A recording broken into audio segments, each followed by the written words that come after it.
ये कहानी है भारत के सबसे महान जासूस अजित डोभाल की। लोग उन्हें भारत का जेम्स बॉन्ड कहते हैं, एक मॉडर्न डे चाणक्य। अपने देश को बचाने के लिए उन्होंने दुश्मन के इलाके में कई खतरनाक रूप अपनाए।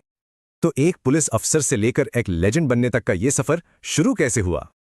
एक फौजी परिवार में जन्मे डोभाल ने पहली ही कोशिश में सिविल सर्विस एग्जाम क्लियर कर लिया। उनकी काबिलियत तो देखिए, महज 26 साल की उम्र में हिंसक दंगों को अकेले ही काबू कर लिया। इस कामयाबी ने इंटेलिजेंस ऑफिशियल्स का ध्यान खींचा और यहीं से उनकी एंट्री हुई जासूसी की दुनिया में। मिजोरम में उनका पहला बड़ा मिशन एक अलगाववादी आंदोलन को अंदर से ही तोड़ दिया। सालों बाद एक और हाई स्टेक्स मिशन में उनकी भूमिका बहुत अहम थी, ऑपरेशन ब्लैक थंडर। उन्होंने बड़ी चालाकी से उग्रवादियों के बेस में घुसपैठ की और आर्मी को जरूरी जानकारी दी।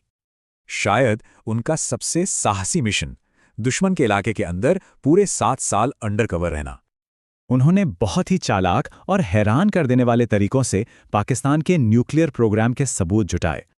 डोभाल दिमागी खेल के मास्टर थे, यहां तक कि दुश्मन एजेंटों को भी भारत के लिए काम पर लगा दिया। IC-814 हाईजैकिंग में चीफ नेगोशिएटर के तौर पर उन्होंने आतंकवादियों की मांगों को काफी कम कर दिया। अपने पूरे करियर में उन्होंने 15 अलग-अलग हाईजैकिंग की सिचुएशन को सुलझाने में मदद की। स्पाई चीफ के पद से रिटायर होने के बाद उन्हें नेशनल सिक्योरिटी एडवाइजर के तौर पर वापस लाया गया। NSA बनते ही उन्हें एक संकट का सामना करना पड़ा। वो खुद इराक गए नर्सों को बचाने। फिर उन्होंने भारत की सुरक्षा नीति को एक नया मोड़ दिया और सीमा पार सर्जिकल स्ट्राइक की रणनीति बनाई। कहते हैं उनकी सिर्फ एक फोन कॉल ने पाकिस्तान पर पकड़े गए भारतीय पायलट को रिहा करने का दबाव बना दिया था। उनका पूरा करियर दूरदर्शिता, दिमागी सूझबूझ और बेहिसाब हिम्मत की एक मिसाल है। ऐसा कहा जाता है कि वो अपने दुश्मनों से हमेशा कई कदम आगे की सोचते हैं।